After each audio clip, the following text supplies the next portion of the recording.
Gusto niyo bang malaman kung ano ang Christmas wish ko para sa ating mga Pilipino? Attorney G, ano ang Christmas wish mo ngayong Pasko?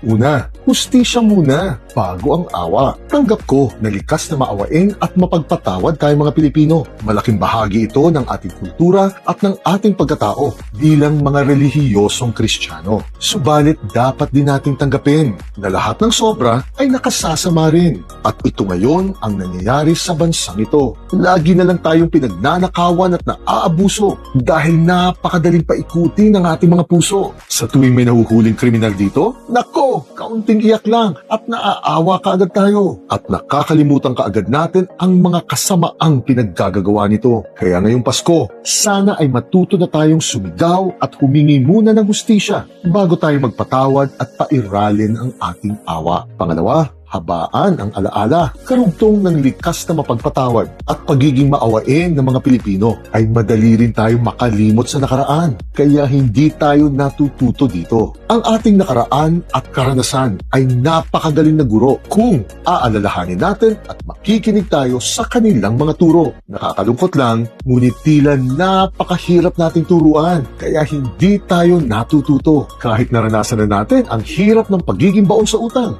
gagastos pa rin tayo ng sobra-sobra sa susunod na buwan. At kahit naranasan na natin kung gaano kasama ang pakiramdam ng ninanakawan, mga magnanakaw pa rin ang ating pipiliin sa susunod na mga halalan. Kaya ngayong Pasko, sana matuto na tayong habaan pa ang ating alaala at huwag na natin palalagpasin ang mga libreng aral na itinuturo niya. At ang pangatlo, huwag kaagad makukuntento. Tanggap ko na likas na madaling makuntento tayo mga Pilipino. Lagi ko naririnig ito sa kapwa ko na okay lang daw kahit mahirap tayo. Basta ang ating pamilya ay kumpleto. Inuulit ko po, walang masama kung simpleng buhay lang ang pangarap mo. Dahil kanya-kanyang diskarte naman po talaga tayo. Ang masama lang naman po dito ay kung ginagawa mo na itong palusot. Dahil ang totoo ay likas lang talagang tamad kayo o takot kayong makipagsapalaran sa mundo. At higit pa dito, ang simpleng buhay ay katanggap-tanggap lang po kung hindi nyo ipinapasa ang gastusin ninyo sa ibang tao. Kaya ngayong Pasko, sana ay matuto na po tayo na huwag kaagad-agad makukuntento at taasan ng kaunti ang ating pangarap para sa sarili at para sa mga mahal sa buhay ninyo. Maligayang Pasko po sa inyong lahat,